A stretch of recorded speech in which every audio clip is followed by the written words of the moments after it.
सवारीचा घेतला पावलांनी आम्हा वाळवंटी तुझी सावली गळा भेट घेण्या भीमेची निघाली तुझ्या नाम घोषात इंद्रायणी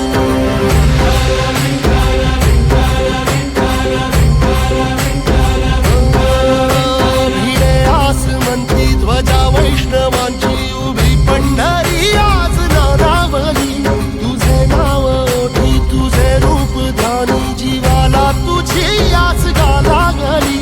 जरी बाप साऱ्या जगाचा परी